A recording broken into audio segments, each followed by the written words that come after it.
Hello everyone, welcome to our Truth Be Told YouTube channel, with your host Rick Howard and Mike Maney.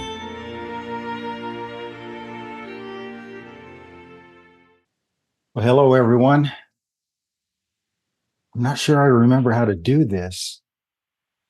We've haven't had a session in almost 2 months. I know. Can you believe that? It's been a really busy summer. I've had a summer of Bible conferences and church camp. Yes. So Spokane in June, a week-long church camp in Southern California, 400 miles away, one each way, at the end of June. And then Missoula's meeting where you are in July, a few weeks ago. And that was a good meeting. It was one of those I call in spite of meetings, that in spite of everything, the Lord blessed. Yes, amen. We had a lot of in spite ofs. My wife and I flew in to Spokane and drove over to Missoula, spent Thursday night. Friday morning, had breakfast with Mike and Vicky before the meeting started Friday night. That was so wonderful. We really enjoyed that there. Yeah, we had right next to the river. Yeah, nice breakfast, but we started talking about the in spite ofs. Yeah, because you had a heat spike right about that time, so it was going to be around 100 degrees for the whole weekend, which is pretty hot for Missoula. And the day before, fires broke out. You'd been having blue sky, and when you host a meeting like that, you want everything to be perfect. You want the weather to be good. Yes. And so fires broke out, and you're kind of like our Central Valley here, where the smoke has nowhere to go if there's no wind. So it just kind of settles down in the valley. So you were quite smoky. Yes, we were. I remember the room we had overlooking the river and the hills where the full moon was going to come up for a couple of nights. And we were really looking forward to that full moon coming up. And the first night, it was not quite full, but we got to see it rise over the hills. It just really beautiful. It was one thing that made it beautiful was the smoke from the fires. And so we're looking forward to the next 2 nights.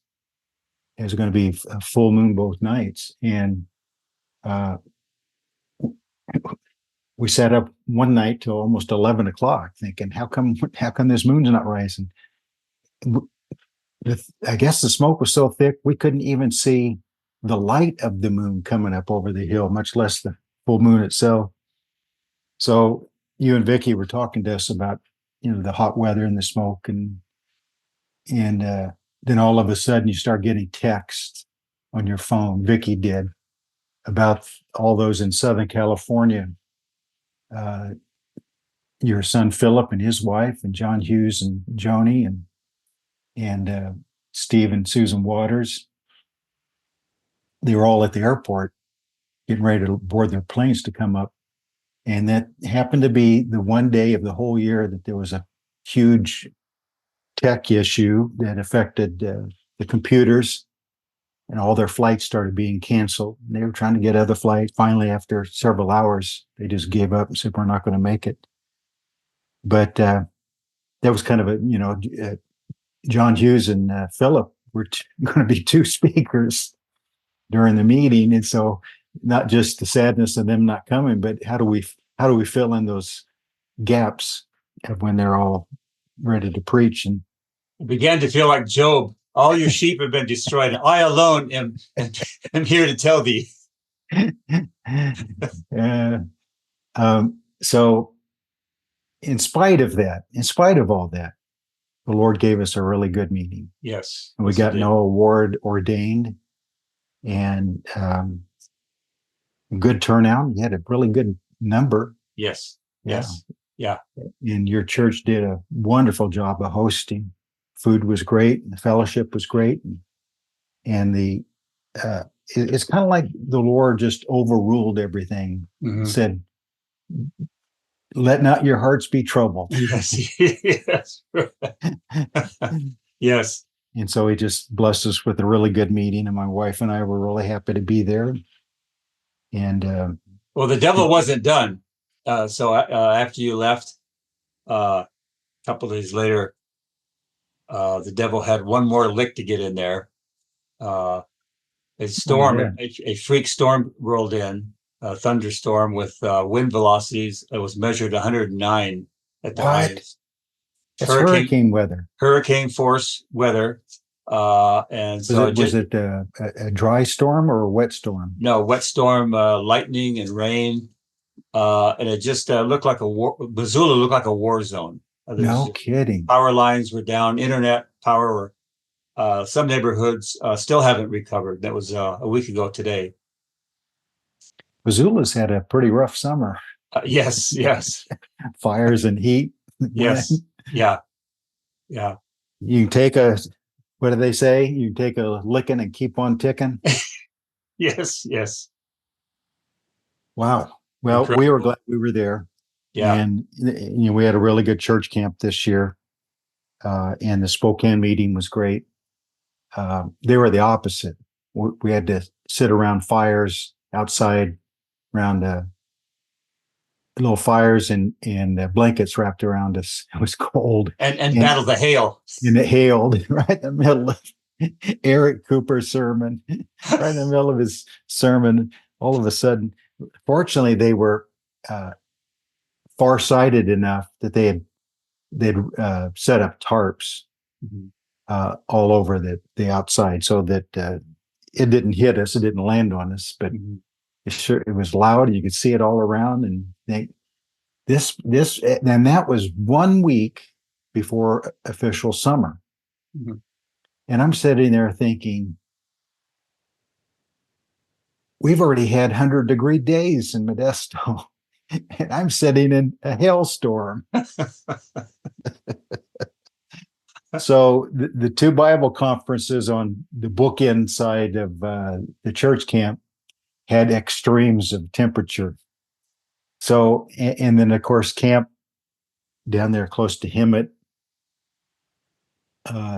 is always pretty hot, and it was pretty hot. It wasn't as hot as it could be, but it was in the 90s. And so looking back at those 3 big trips we made this summer, if you just looked at it that way, you think, boy, that must have been really a negative experience. But all 3 were very positive. So the Lord just decided to overrule all that. Yes, he did. Bless his people. So yes, happy about that. So today is July the 31st, the last day of July. Wow.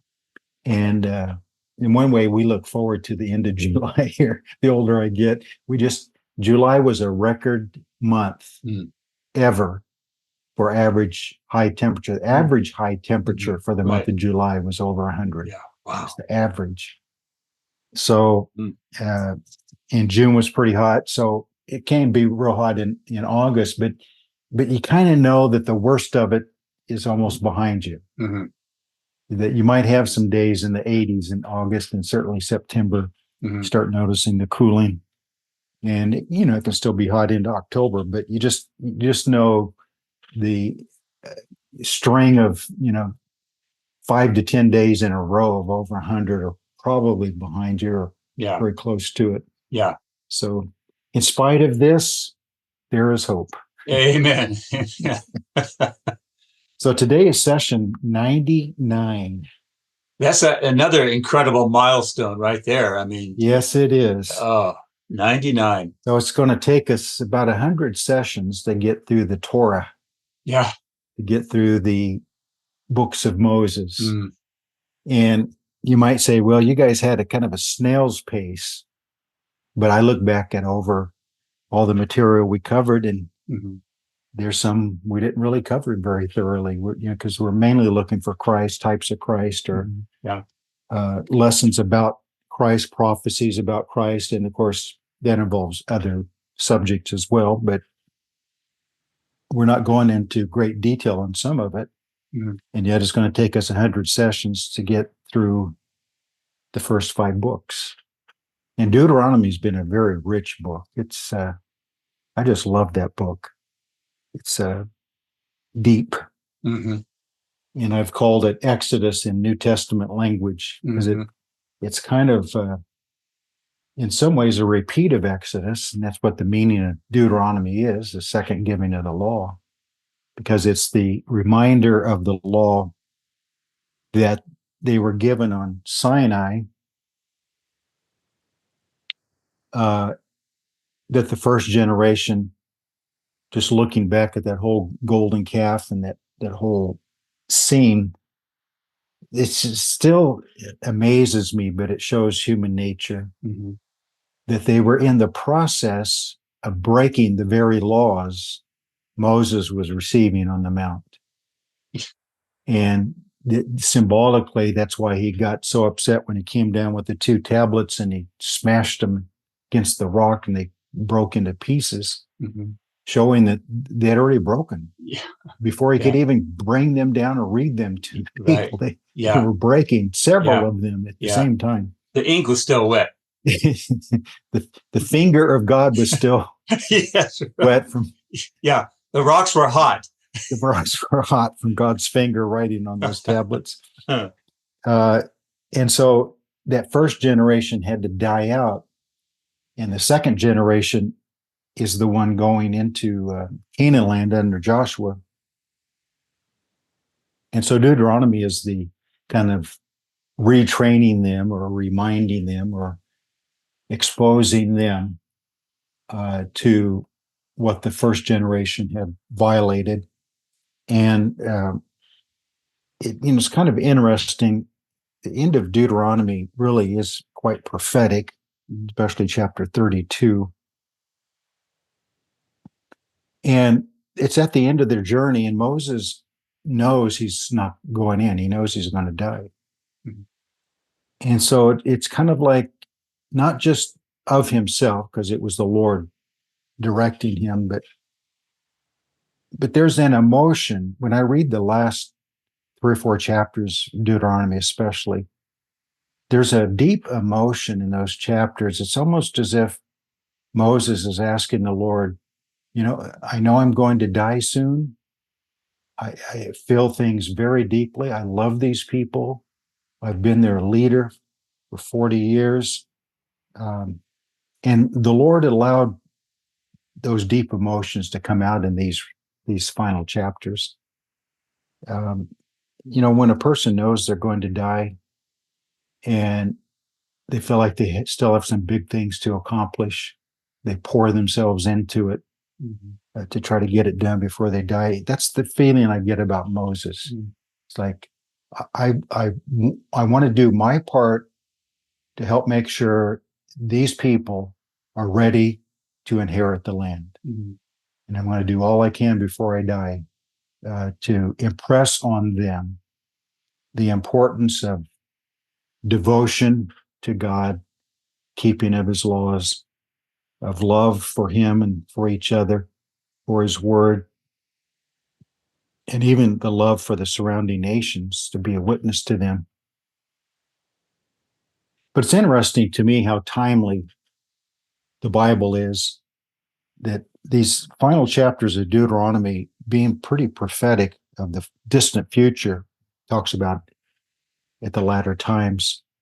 So it reaches all the way to the return of Christ, the redemption and salvation of Israel, and the entering into the millennial, and the conditions of them as a nation during the millennial. So here we are, 3,500 years later or so, where Moses talked about these things, and they're still fighting the same people they fought when they crossed the wilderness and settled the land. It's the same people that they're having to deal with in these last days. And over the past couple of days, there's been some huge events of Hezbollah launching some rockets and killing a bunch of children playing soccer in northern Israel. And everyone knew right away Israel was going to have to do something big back at them, because that's the only thing those people understand is you got to like punch them in the face. But people don't realize is Israel retaliates. They punch back, so they counterpunch. They never swing the first punch. It's always to react to someone who punched them first. So these guys are always the ones to punch first, every one of them. And then So the they world lost- blames Israel for punching back. Yeah, Israel seems to always get the blame, Yeah, and Israel's always blamed for over retaliating.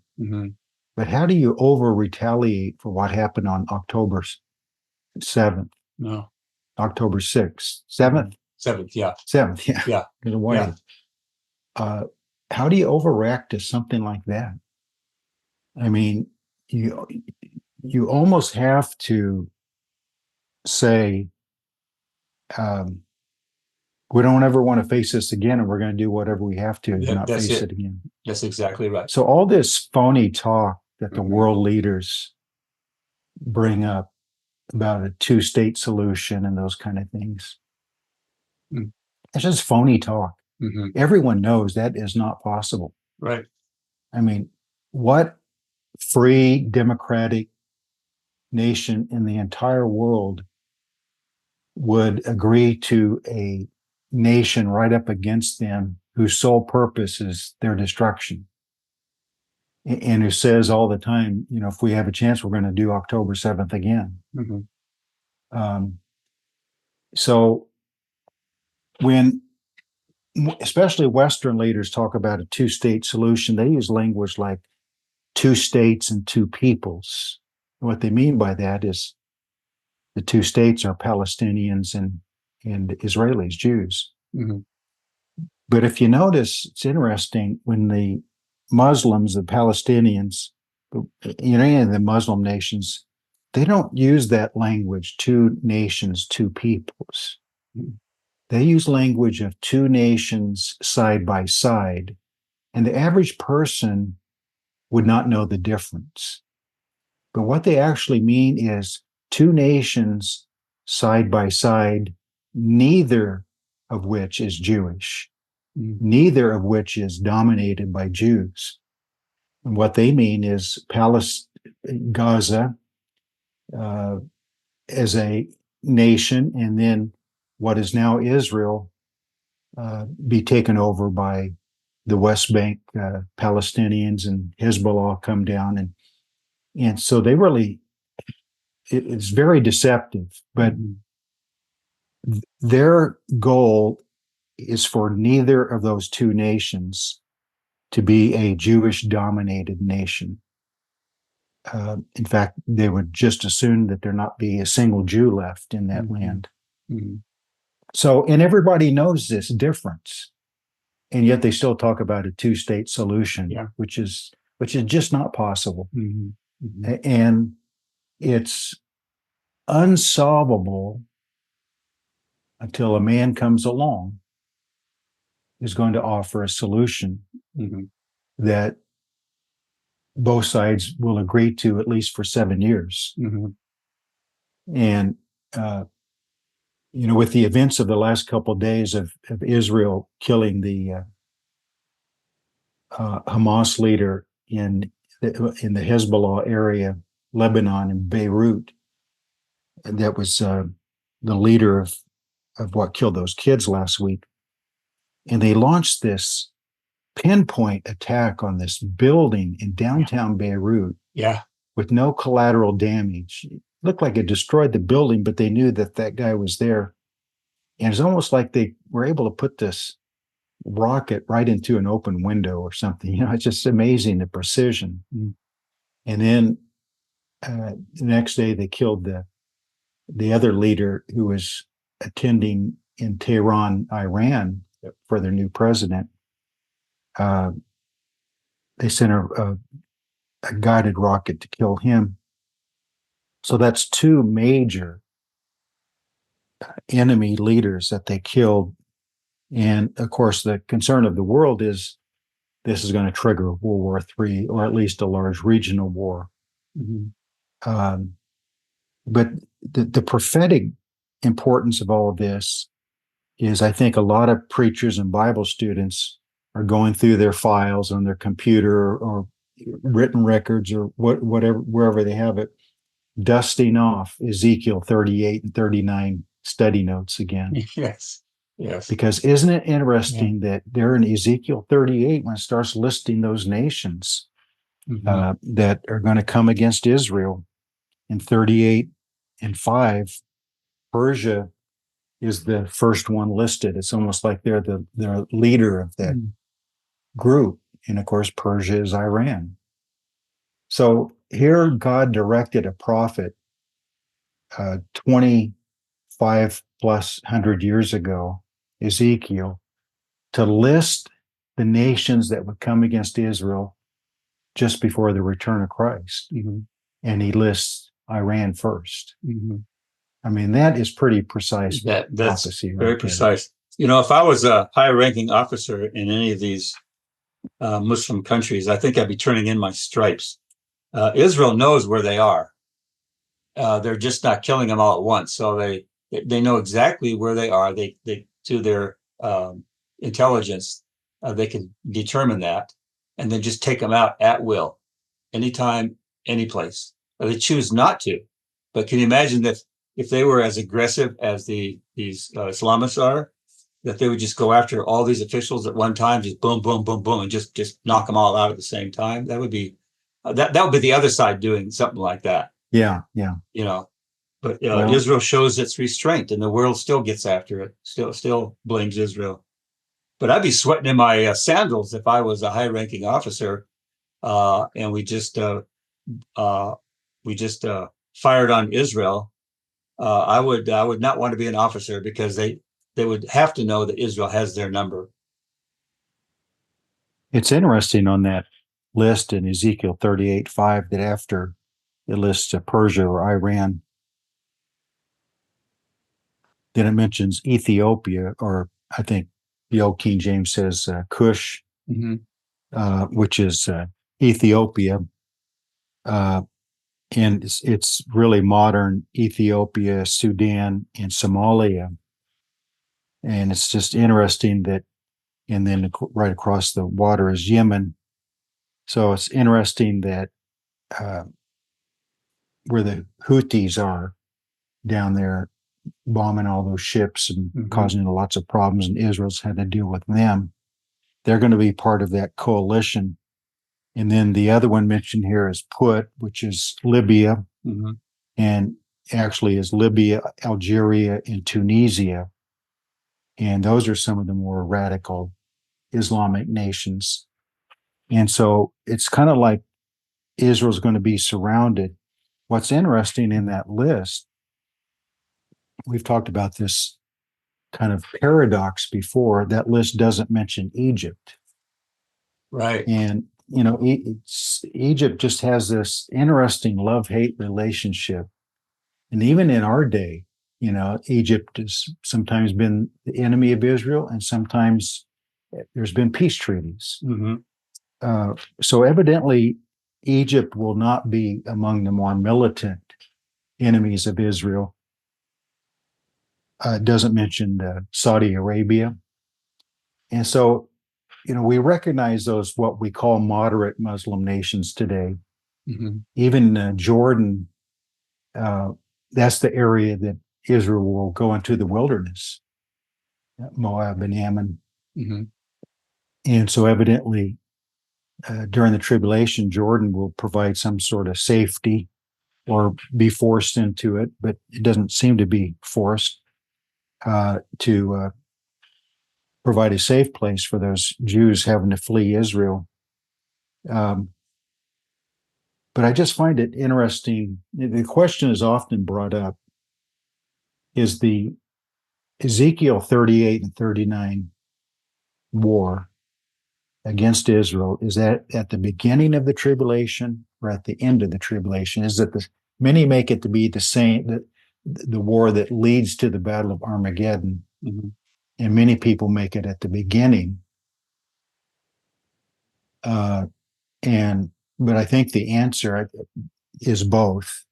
By that I mean that treaty, that covenant that's signed for 7 years in Daniel 9:27 is a peace treaty. So to me, this war starts sometime connected with the beginning of the last 7 years. And then there's a peace treaty. But that peace treaty is broken in the middle of those 7 years. And then that same basic war, it might become enlarged or have a few different players in it that the first part didn't. But I just see that the whole Ezekiel 38 and 39 playing out over the course of the whole 7 years. It has its beginnings that requires a peace treaty. And then that peace treaty is broken so that same war resumes. Maybe it looks a little different and leading up to the Battle of Armageddon. And that's how many, many, many wars in history have been, where they fight each other for a few years and then they sign a peace treaty, and then one of the parties breaks that peace treaty and the war resumes again. So that's not hard to understand. That's a real common thing about many wars. So anyway, I know this, I'm trying to tie this to Deuteronomy somehow, but it's just, it's so interesting to me that Deuteronomy closes with very prophetic languages leading up to the end times. And while we're trying to talk about Deuteronomy, it's as if we're being thrown forward about 3,500 years from Deuteronomy into our day. So much of it seems to be coming to pass. So, anyway. Brother Rick, you mentioned Egypt. This war with Gaza, you notice Egypt hasn't sent its troops in against Israel. Probably at the very least, they are the tunnels between Egypt and the Gaza Strip obviously have been discovered. And so there might be a safe retreat there for them to cross over underneath the border into Egypt. So Egypt will be harboring criminals, but they're not, at least on the surface, they're not out and out like Lebanon, and they're not performing as a proxy per se like these others. Yeah, Iran has this. What one of their leaders, jihad leaders, helped form, called the Ring of Fire. So that's what they did, is develop proxies that surround Israel. So you have what Netanyahu calls the 3 H's. So you have Hamas to the west and south.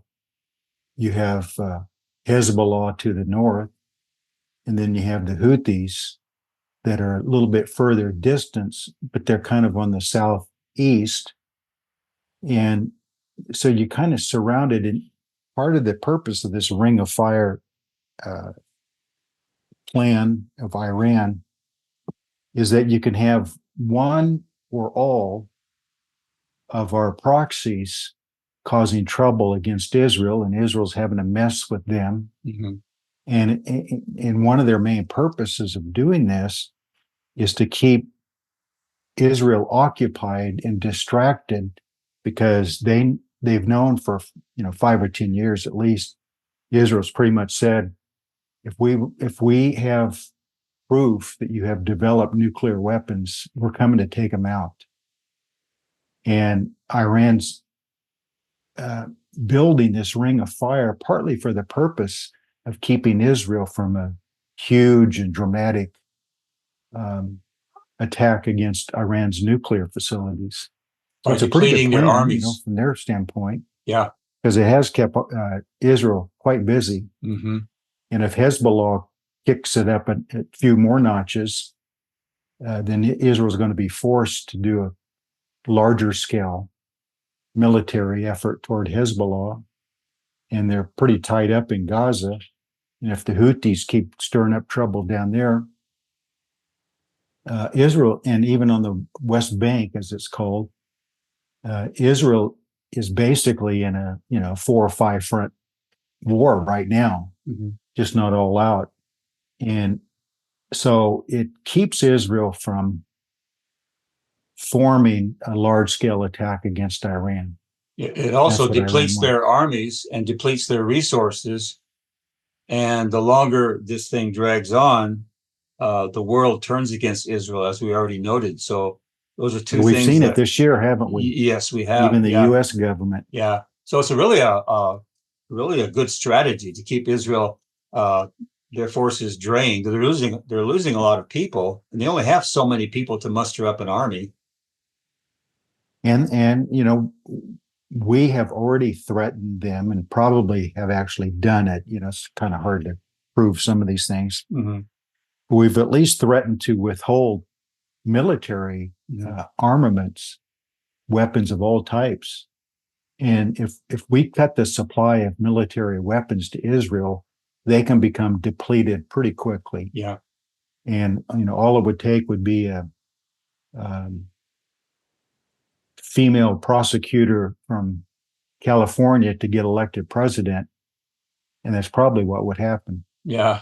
She would use that as blackmail against Israel. Mm-hmm. So Deuteronomy 29. Let's jump into Deuteronomy before we stay too sidetracked on current events. But I think there is a renewed interest in how these things fit into Bible prophecy. Oh, yeah. Yeah. Over the next, I've been saying this whole year about the presidential election, that during the summer and fall, things are going to get real crazy. And boy, they have. It's almost every day some big new thing. I mean, within a 1 week period, 8-day period, the two leading candidates for president, one was assassination attempt, and the other was told or decided, or however you want to look at that, to step down. And so the Democrat Party has a candidate for president that did not get one vote during the primaries. She didn't have to earn it. She didn't have to run for it. She didn't have to do any debates. It was just handed to her. It just shows how quickly big things can change. And now she's being painted as, Saint Kamala. And yet here in California, we know her record, and we know that she's about as far left as you can get. And yet she's going to be presented as the next thing to Joan of Arc, or some female hero in history. Yeah. 29 of Deuteronomy. These are the words of the covenant which the Lord commanded Moses to make with the children of Israel in the land of Moab. So they're just on the border, ready to cross over. And so they're camped out there, waiting for the signal to go in. Well, they're not going to get the signal until Moses dies and Joshua takes over. So Moses uses this time to give them some really big and important instructions before they go into the land. But I wanted to ask your opinion, end of verse 1. This covenant is described as besides the covenant which he made with them in Horeb. Is that simply saying it's basically the same covenant, but to a new generation? Or is it having reference somehow to the deeper, more foundational covenant to Abraham? That is the real relationship covenant that the law covenant was added to. It's interesting, the wording, besides the covenant which he made with them in Horeb. Do you have any thought on that? I think we'd have to look at if there's any instruction or any additions to the original, to this second generation. If not, if everything's the same, then I would go along with the renewed factor to this generation. And so in other words, what your forefathers were told, okay, so in addition to that, or, along with that, these instructions are given to you, unless there's something different, unless there's something added. Well, there would be at least additional insight, if not additional additions. After traveling for 40 years in wilderness, there's newer lessons to learn. There's maybe better insight. More detail. After maybe. 40 years, they would have deeper insight into what was given to them on Sinai. But the reason I say about referring to the Abrahamic covenant, the foundational one, is because some of the language that this chapter goes on to use, for instance, in verse 12 and 13, that you may enter into covenant with the Lord your God and into his oath, which the Lord your God makes with you today, that he may establish you today as a people for himself, that he may be God to you, just as he has spoken to you, and just as he has sworn to your fathers, to Abraham, Isaac, and Jacob. So that goes back beyond Sinai. And really the foundational covenant for the personal relationship and the promises goes back to the Abrahamic covenant. But this wording in verse 13 is the essence, I call it, the essence of covenant relationship. Someone says, what is covenant relationship? Well, Deuteronomy 29 and 13 describes it, that he may establish you today as a people for himself, and that he may be God to you. So that's the heart of covenant relationship right there. Yeah.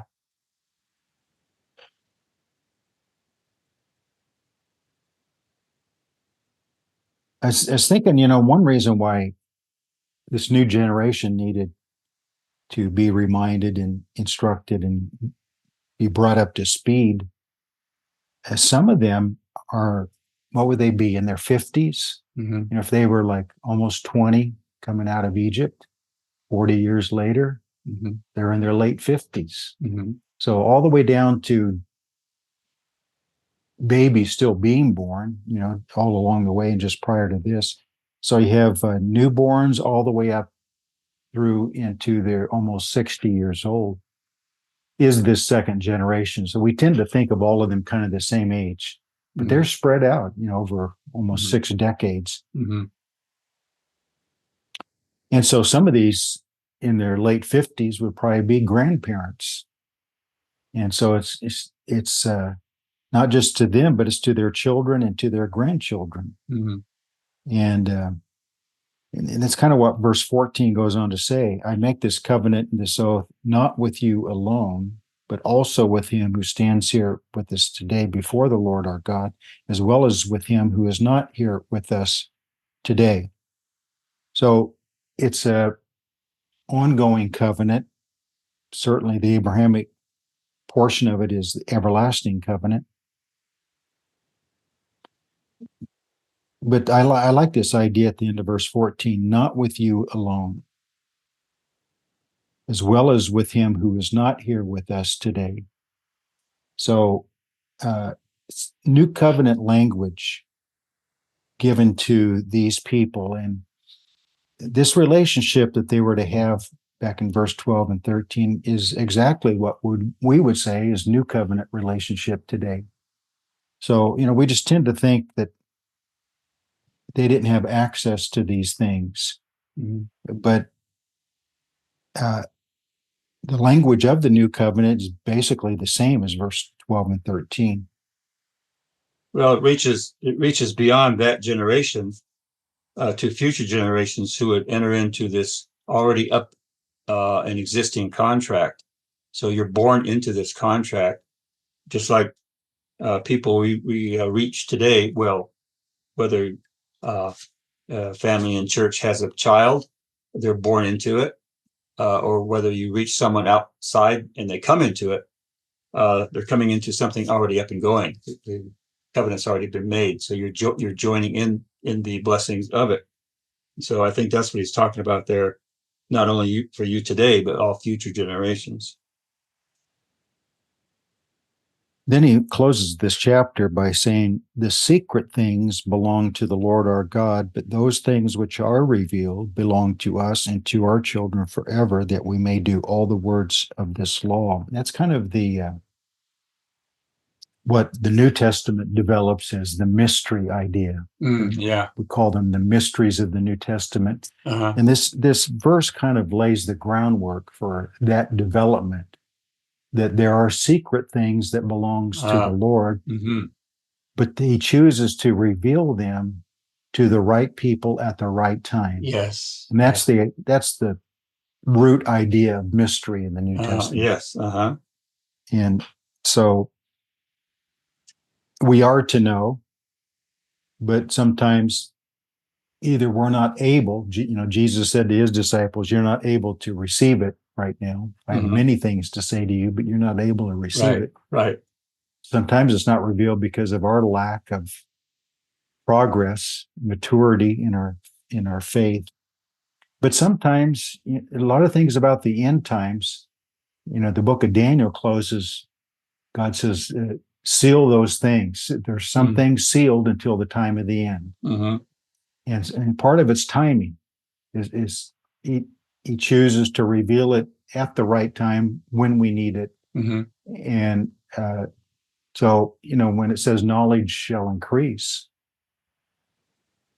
I don't think that's just talking about, a lot of people apply it to the internet, and, there's such a big increase in knowledge. And I think it's mainly talking about knowledge of the mysteries, knowledge of the heart of God, knowledge of the details of the plans of God about the future will increase. Well, look at the example in our own lifetime. How many of us, and you've referenced this on other episodes, how many of us were all fixed on the European common market as the 10-toed beast? All of us were looking in that direction. Oh, yeah. It shows our bias. We're so Western focused. And so we always called it the revived Roman Empire. And as long as the common market had only 10 nations, it sure fit nicely, didn't it? Yes. What are they up to, 35 or something now? They don't even call it the common market anymore. European Union, it's called now. I think I would still say it's the revived Roman Empire, but I would have to explain that our big mistake in the past is we only applied it to the Western one leg of that image in Daniel 2. Yeah. There's an eastern leg. Yeah, there is. It covers Eastern Europe and the Middle East and Islamic empires and all of their influence. And I think we expected that 10-toed kingdom of the Antichrist to be strictly Western based, when in fact the Roman Empire divided and Constantine actually moved the capital to what became Constantinople, and the whole Ottoman Empire that developed out of that centuries later. And that is as much the Roman Empire as the Western part.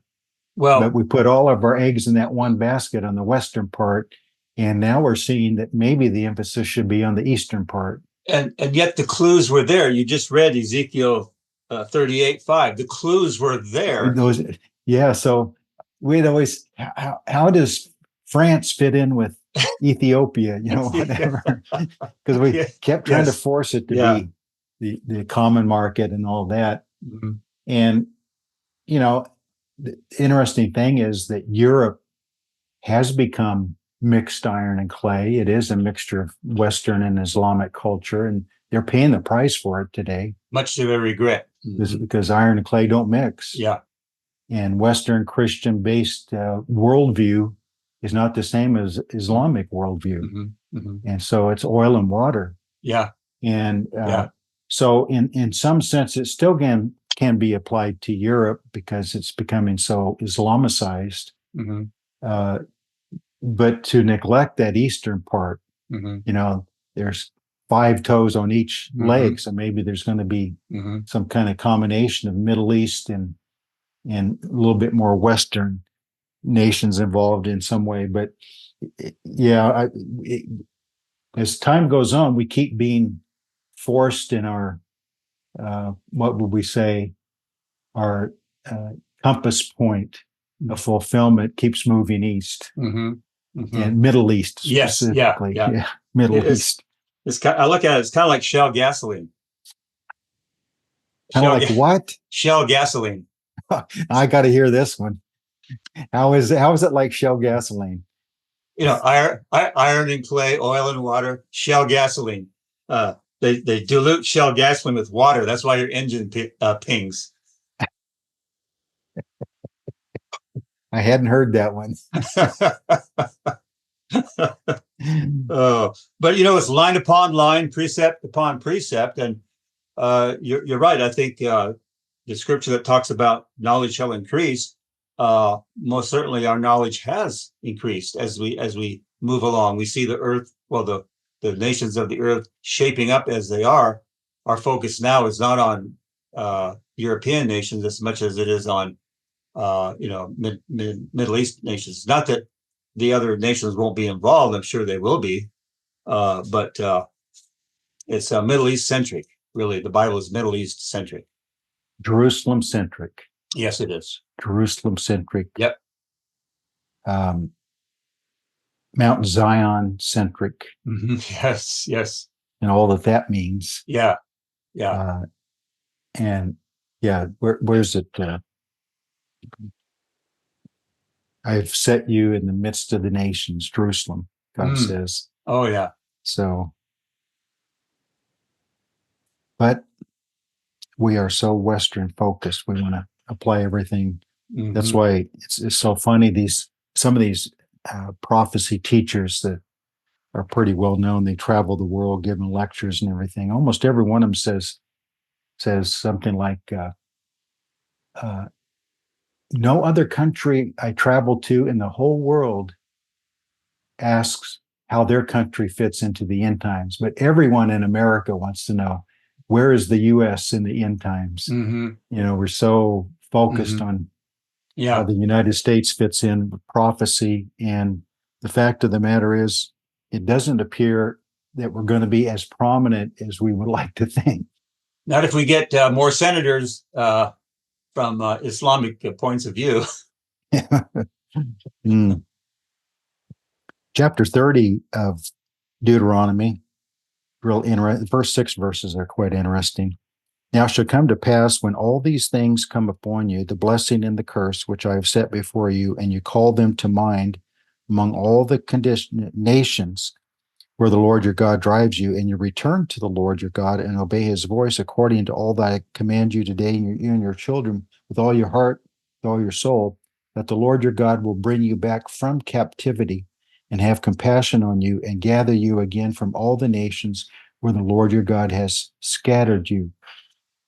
And we'll read the next ones in a few minutes, but how would you like to be a Jewish man about 50 years old right here, and you've not yet gone into your land of inheritance where you're going to have to fight for it, fight the enemies, conquer it, and settle it. You're not even in your promised land, and God's talking about gathering you from all over the world out of your captivity. What do you mean captivity? Yeah. We were set free 40 years ago from Egypt. Yeah. What do you mean captivity? What do you mean scattered? What do you mean? Yeah. We're right here. What do you mean we're all over the place? Yeah. So it's far reaching is the point I'm making. Yes. Yes. He's telling them about their distant future. It's not the kind of message you'd want to hear at this point. You're on the verge of entering your land. You expect to live there forever. It was promised to Abraham forever. So why wouldn't we stay there forever? But God, in his infinite wisdom and foreknowledge, knows that the what would we say, their tendency, propensity to rebel and reject God's ways and commands, that first generation out of Egypt were still amazed that they could see all those plagues and miracles and defeated the mighty army of Egypt, set free from Pharaoh, brings them into their own land, fights a bunch of people along the way that can't do them much harm. They keep winning the victories. And it appears everything's going to be this way forever. But God knows that the tendency of that first generation is going to remain in them throughout their history. And the seeds will be there. the what? The seeds The seeds. of that rebellion. Yeah. It's kind of like Abraham getting the news after being promised this land and his descendants shall inherit it, getting the news that his descendants are going to be displaced in a country that's not theirs, held in slavery. I always like to get that news right off the bat. So it's very similar to Moses delivering this kind of information, dashing their hopes. I mean, talk about a depressing message to hear. Yes. When you're right on the verge. Yeah. Your adrenaline's going, you're excited, Right. Let's go in. Yeah. And even after like the first great victory when the walls of Jericho fell, but you're still remembering what Moses told you out there in Moab. Right. Yeah. I mean, yeah. You would think that, and and they learned this then with the next battle of Ai, didn't they? That it's not going to be this simple. It's not going to be automatic victories. We're going to have to fight for it, and we're going to have to stay in good relationship with God, or else He's not going to let us just waltz in here and take over this land. Yeah. And have you ever thought, this line of thinking of this tendency for them to rebel and reject God's ways would be like almost genetic, passed from one generation to the next throughout their entire history. Have you ever applied that idea to that verse in Matthew 24? When Jesus says, verse 34, surely I say to you that this generation will by no means pass away till all these things are fulfilled. We often apply that to, he's talking about the generation alive at that time, and that could be certainly a big part of it. But I wonder if there's something deeper. This kind of generation, this kind of people that constantly rebels, rejects, and I have to send them into exile and scatter them all over the earth, that this kind of people are going to be here until the very end. And then it will change in the millennium. But until Christ comes back and redeems and saves them, gives them a new heart, brings them into the terms of the new covenant, grafts them back into their own olive tree, that same stubborn spirit has remained in every generation of Jews. I remember you covering this. I'm thinking there's something deeper about this generation will by no means pass away. I remember you covered this in earlier sessions, and you brought that out that he. Well, I think there's something there. Yeah, reaching back. All through the Old Testament, he often brings up this stubborn, ongoing, rebellious spirit. Yeah. And Jesus might be simply saying, they're not going to get rid of that till I come back and get rid of it for them. Yeah. So and then it's right up to the end. I mean, the only reason they're out in the wilderness is because they were driven out there. They don't believe until later, and so they don't cry out to their Messiah until they see him coming. And so you're right. I think that disbelief just carries right up to the end. So back to this Deuteronomy 31:3, this idea of I'm going to bring you back from captivity and have compassion on you and gather you again from all the nations where the Lord your God has scattered you. Um, there might be well, first of all, they were to be a holy nation separate from the other nations, but still influencing them about the true God. It's one reason why their geography is where it is. Their location is right in the heart, the middle of the three continents, and the trade routes and everything about that was designed by God for them to have the utmost potential to influence the nations around them and to share the truth of their God. It was not God's intention for them to be scattered among the nations. Yeah.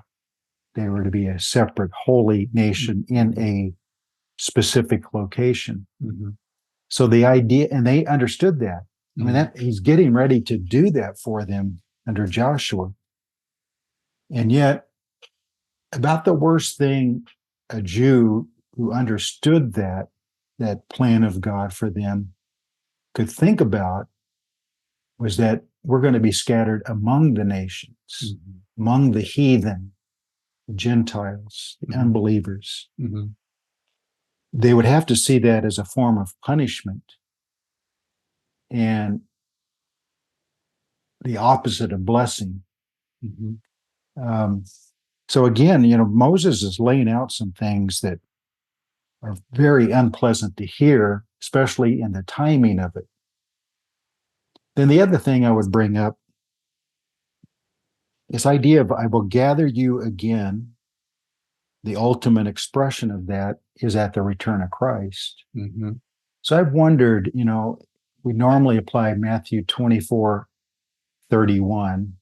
I will send forth my angels to gather together my elect from one end of heaven to the other as the rapture and resurrection of the saints.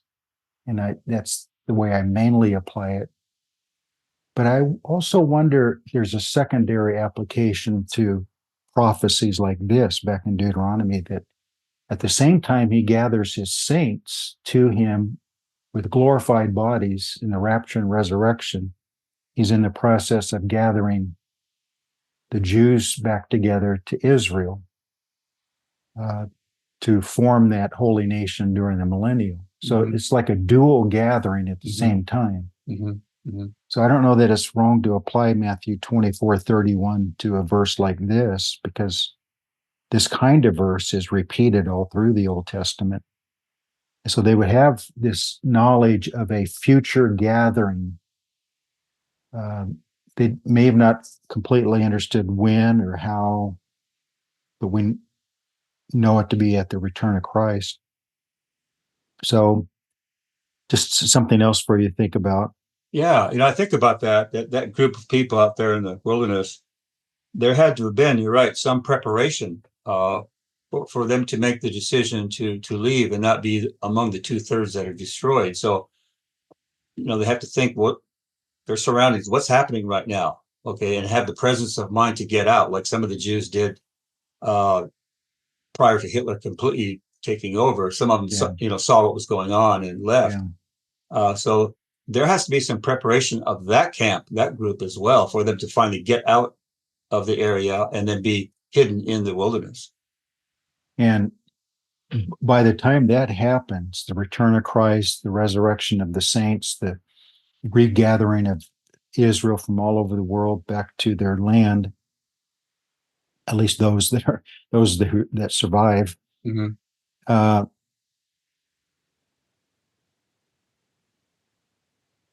That verse that talks about, but by the time all that happens, the world will have been brought down to their knees.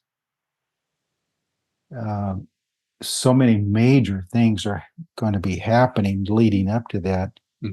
That's why that passage, it says 10 men shall grab hold of the coat of a Jew and say, let us go with you. It's like, it's by that time it'll be so obvious that God has a positive purpose for Jews during the millennium. that it's going to cause Gentiles to say, well, we want in on that too. We want to come with you. We've experienced the other, and it's obvious that you're in the midst of God's blessings right now. So we want to grab hold of your coat and travel with you. There's something real deep there. Verse 4-6 goes on to say, if any of you are driven out to the farthest parts under heaven, driven. I mean, that's a force word, isn't it? Driven. Yes. They can't even imagine being driven out of their own land. They're getting ready to drive out the Canaanites. And they did drive out the Canaanites. So the very thought of them being driven out of their own land after they had conquered and settled it, this must have been, I've never quite thought about it this deeply before, but that had to be the most bizarre speech they were listening to in their own minds. Yeah. What do you mean driven out? We're getting ready to drive out the people of the land and we're going to settle it. What do you mean when you're driven out? I haven't even planted my first grapevine yet. Haven't built my house or my wife and kids yet. What do you mean driven out? If any of you are driven out to the farthest parts under heaven, from there the Lord your God will gather you, and from there he will bring you. So this idea of the farthest parts under heaven, again, back to Matthew 24:31. He'll send forth his angels to gather together his elect, because by the time he comes back and they look on him whom they pierced and they repent and they believe and they're saved, they're redeemed, it wouldn't be wrong to call them the elect at all. And so gather together the elect from the four winds of heaven, from one end to the other. That's kind of what this verse is. From the farthest parts under heaven. From there the Lord your God will gather you, and from there he will bring you. Then the Lord your God will bring you to the land which your fathers possessed. The land is always involved. It's not the covenant promise without the land. And even in their unbelief today, they understand that. That they are intimately connected to that piece of land. And they don't plan on ever leaving it. They'll be forced out for a while, though. Then the Lord your God will bring you to the land which your fathers possessed, and you will possess it. He will prosper you and multiply you more than your fathers. And the Lord your God will circumcise your heart. That's what he wanted all along. That's the essence of the new covenant also. That's a circumcised heart. That's like a brief summary of how to describe the new covenant. It is a circumcision of heart. In the heart of your descendants, the Lord's going to do that. In the millennial, at the start of the millennial, this is what the Lord's going to do for them. Of course, they'll repent and believe, but God will circumcise your heart and the heart of your descendants. It's an ongoing thing throughout the millennial, to love the Lord your God with all your heart, with all your soul, that you may live. So the first great commandment, love the Lord your God with all your heart, soul, and mind, will be fulfilled in them as a holy nation during the millennium. So it's just amazing that at the end of his life and at the beginning of their conquering and settling the land, he's taken them all the way to the end of the story. Yeah, it's amazing. And then this part that we love to read, verse 11, for this commandment which I command you today is not too mysterious for you, nor is it far off. So we're getting into some Romans 10 verses here. It is not in heaven that you should say, who will ascend into heaven for us and bring it to us, that we may hear it and do it. Nor is it beyond the sea that you should say, who will go over the sea for us and bring it to us that we may hear it and do it. But the word is very near you, in your mouth and in your heart, that you may do it. Mhm. So again, this is the kind of the essence of the new covenant idea. Mhm. Is the word can be near you at all times. It can be in your mouth, especially it can be in your heart, that you may put it into practice.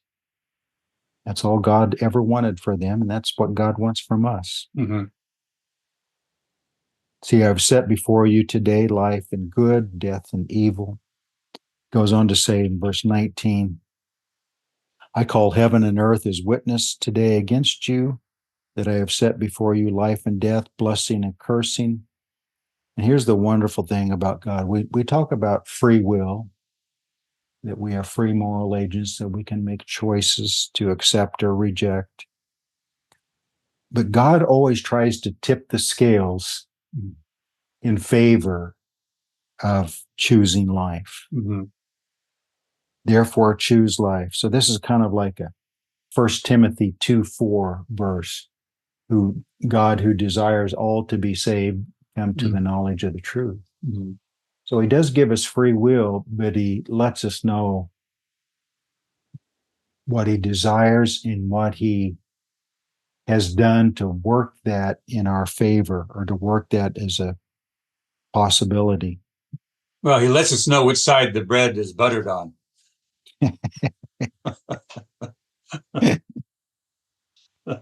Now I'm hungry.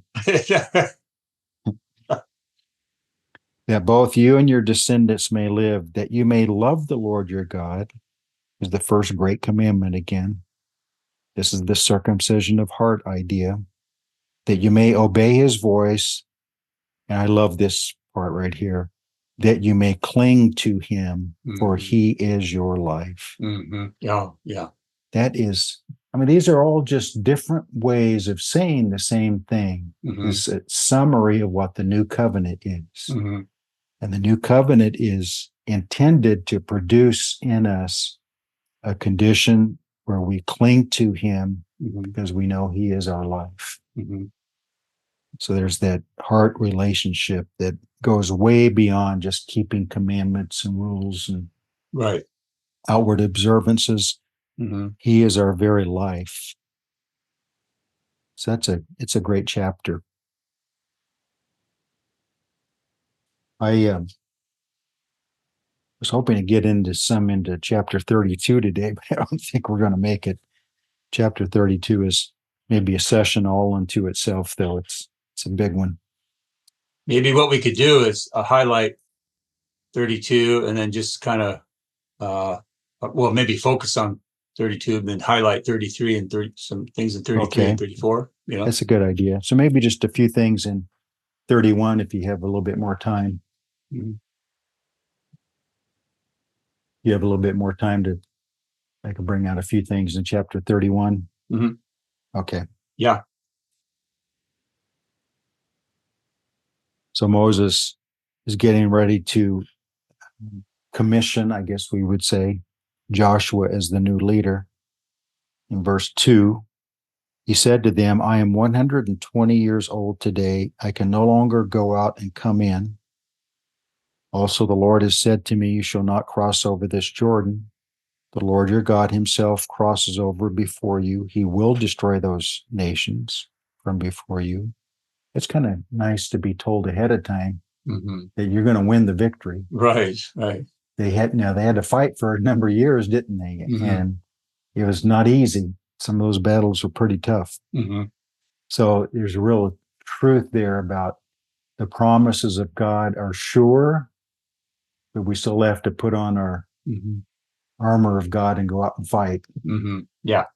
The Lord your God himself crosses over before you. He will destroy these nations from before you. You shall dispossess them, and Joshua himself crosses over before you, just as the Lord has said. So kind of a passing of the baton. And I find something interesting in verse 9 and 10. So Moses wrote this law, delivered it to the priests, the sons of Levi, who bore the ark of the covenant of the Lord, and to all the elders of Israel. And Moses commanded them, saying, at the very end of 7 years, at the appointed time in the year of release, so a Sabbath year, at the Feast of Tabernacles. Why then? When all Israel comes to appear before the Lord your God in the place which he chooses, you shall read this law before all Israel in their hearing. So I've surmised or wondered at the tie-in to that verse that confuses a lot of people in Zechariah 14 and 16 in the millennial, when everyone's commanded to appear at the Feast of Tabernacles. Yeah. And I think it harkens back to this right here. There's something about the Feast of Tabernacles. One thing is it's the final holy feast day of the Lord of the year. So it kind of closes things out. So that's one thing. But if you look at the Feast of Tabernacles and the animals that they were to kill, totaled up to 70, which is often said to be representative of the Gentile nations. Yeah. Yeah. So there's a lot more about this than what appears on the surface. And evidently this practice, one of the reasons why there'll be no rain or there'll be blessings withheld from those who do not keep this commandment there in Zechariah 14, is I think the answer is found here. It's not just about coming to worship the King at the Feast of Tabernacles. I think he literally may read the word of God to people who come, like here, that the reason they're gathered is to hear the law, the words of God at this particular time. And to reject that in the millennial is not just to reject the king, but it's to reject the word of God. That probably will be highlighted when people come to Jerusalem, the Feast of Tabernacles. But and then there's another thing about this that I don't know if you've ever looked into or heard anybody bring up. There's a passage in Nehemiah, if we can just go over there real quick. Nehemiah chapter 8. And it says, description of them keeping the Feast of Tabernacles, starting in verse 13. But it says let's go down to verse 17 for sake of time.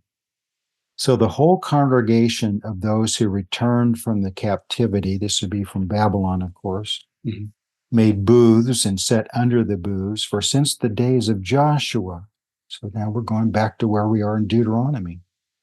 For since the days of Joshua, the son of Nun, until the day the children of Israel, till that day, the children of Israel had not done so. What does that mean? To some degree or in some way, the way they practiced it here in Nehemiah, at least that particular way, since the days of Joshua. You add up the numbers, and it's right about approximately 1,000 years. So they had neglected that for about 1,000 years. Interesting. Which might be part of the reason God expects. It's kind of like, why was the Babylonian captivity 70 years? Because they had neglected 70 Sabbath years, covering 490 years. And so basically, let the land rest during those 70 Sabbath years. I'm going to take you out of the land because I'm going to get my way one way or another. And the land's going to rest for 70 years. And it's kind of that same idea, I think, where something about here in Nehemiah 8:17, that for about 1,000 years it was not practiced correctly. I don't understand that. It seems like some of their godly kings would have made sure that it was practiced, but I don't know what else to make from this verse. And they had neglected it in some way for about 1,000 years. So God says, I'm still going to get my way. I'm going to make sure for 1,000 years in the millennium, it's practiced correctly in some way. These are things that just, I scratch my head. Well, I look at God's plan like a good piece of music. You know how they compile a song on different tracks, and then they superimpose those tracks one on top of it. So there's several layers of instruments being folded into the whole score. And so you're right. It has several layers, several under the surface, below the surface meanings and hinting. But you put it all together, you see that he's not haphazard. He's driving to a point. And so it wouldn't surprise me if he's saying, "Look, you owe me 1,000 years of by neglecting this. Every 7 years in the millennium, we're going to renew this thing. Yeah. You're going to hear this again because new generations are coming up, right? People are being born. Yeah, you're right. So it fits in with one of the major themes of the purpose of the millennial. Can be summed up simply in God saying, I meant what I said. Mm-hmm.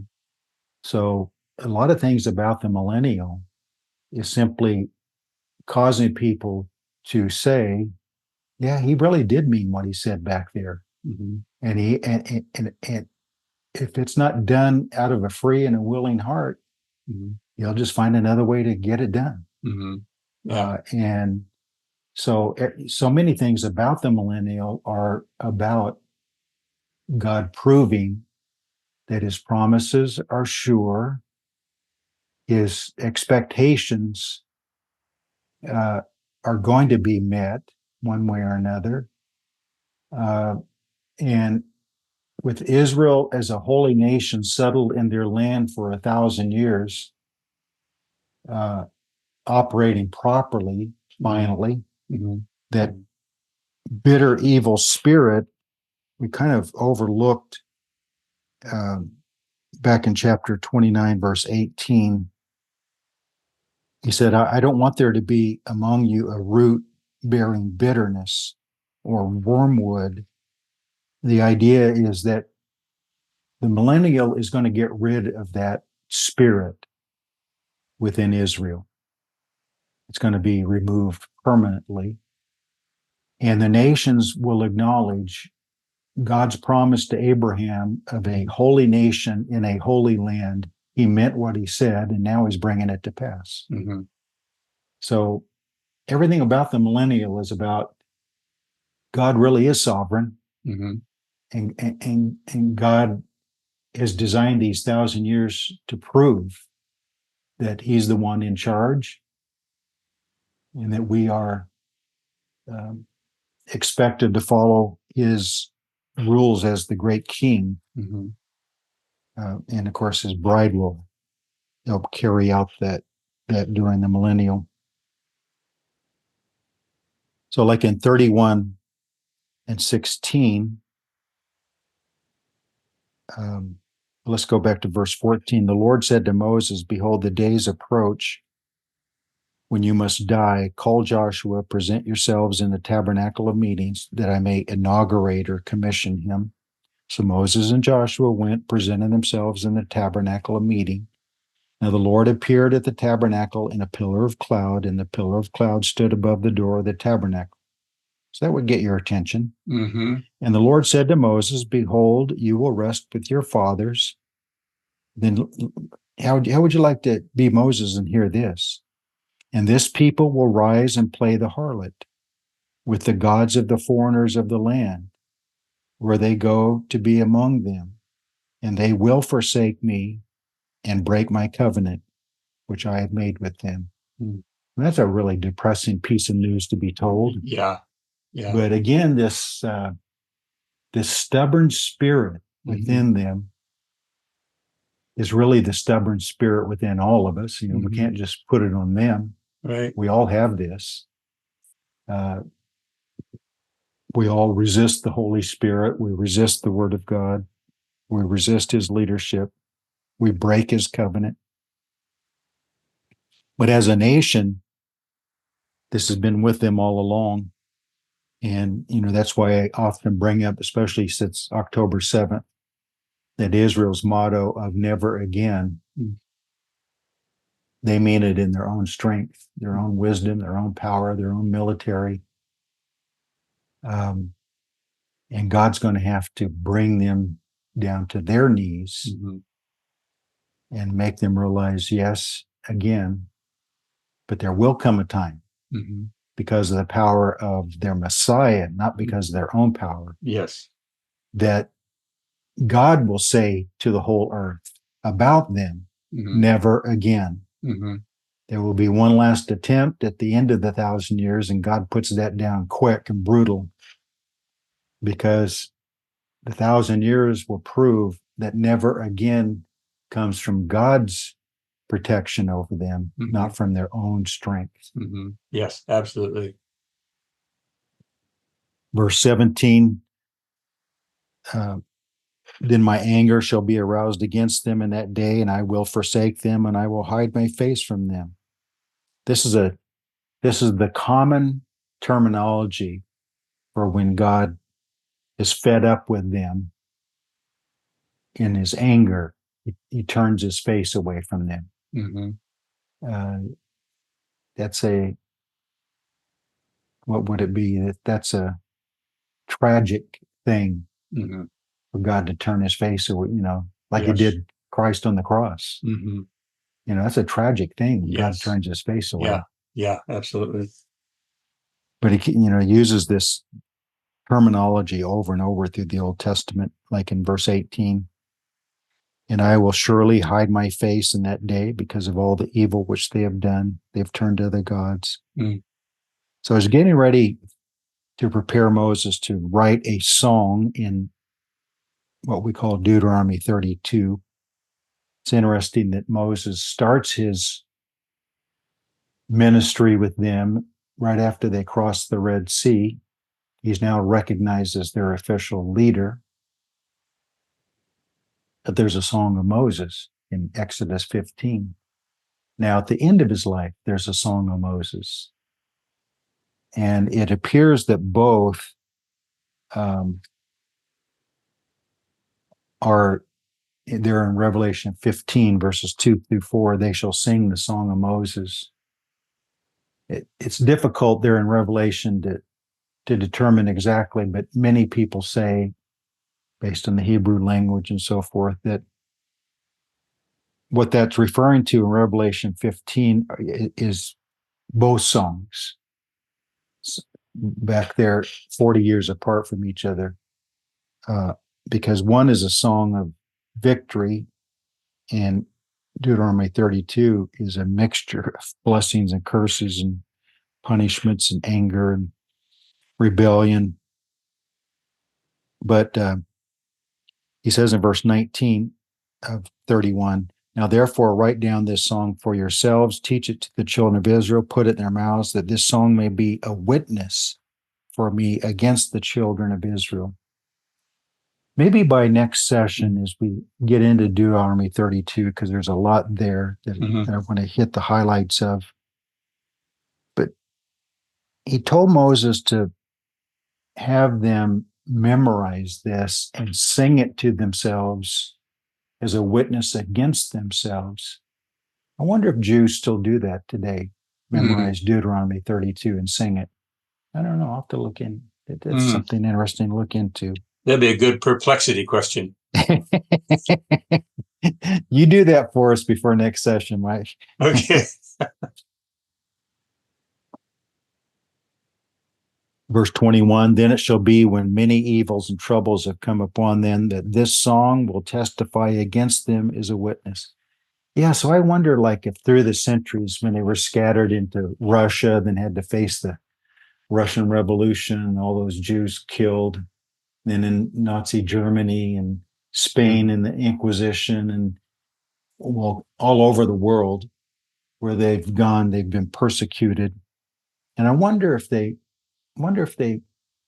we think about this song. I mean, this is part of their Torah. This is part of the heart of their Bible. Yeah. And so they would read this, they would know this. And I wonder if they ever, in those kind of situations, applied the truth of Deuteronomy 32 to their present situation, wherever they were. I don't know. It's interesting. Yeah, I know the Anabaptist had a song book. It was called the Osbund. Have you heard of that? No. And I think it was a collection of songs of just singing about their persecutions and what they were facing. Oh, really? So yeah, that's what I had heard. Osbund, I think the name is. Another good thing to look into. But here's what I've been talking about all along, middle of verse 21.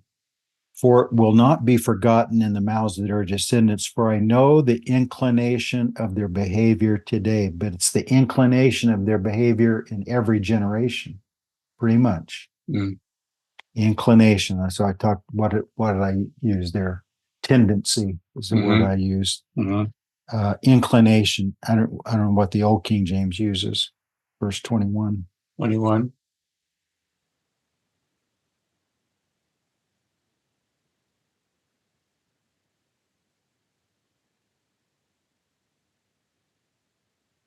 That would be, let's see. Imagination. Imagination.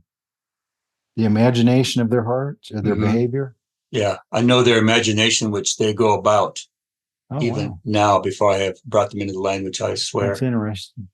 So I imagine the word imagination back in the King James Version days maybe meant a little bit deeper than what we think of imagination. Because the idea of the word means inclination or tendency. Imagination sometimes can be that which is not true. It's just your imagination. But I think this is deeper than that. It's actually something that is part of them. So, verse 22, therefore Moses wrote this song the same day and taught it to the children of Israel. And he institutes Joshua. And verse 26, take this book of the law, put it beside the ark of the covenant, the Lord your God, that it may be there as a witness against you. For I know your rebellion and your stiff neck. Right. God keeps rebuking them right on the verge of taking them into the land. I know. He didn't want them to be too sure of themselves. Well, it's kind of like he's saying, you don't deserve it, but I'm going to let you have the land anyway. And then you're going to mess up and I'm going to have to take you out of the land. Yeah. They can't say they weren't forewarned. I tell you. So yeah, I know your rebellion and your stiff neck. If today, while I am yet alive with you, you have been rebellious against the Lord, then how much more after my death? So true. Verse 29, he doesn't let up. For I know that after my death, you will become utterly corrupt. Boy. And turn aside from the way which I have commanded you, and evil will befall you in the latter days. There are several times, before we close out, he first introduces this back in 4:30, I think it is. Yeah, 4:30. He says, when you are in distress or tribulation, and all these things come upon you in the latter days. So a latter days tribulation, a great tribulation. Yes. The time of Jacob's trouble. So this is kind of where the idea is introduced back in 4:30, a latter day tribulation. And then in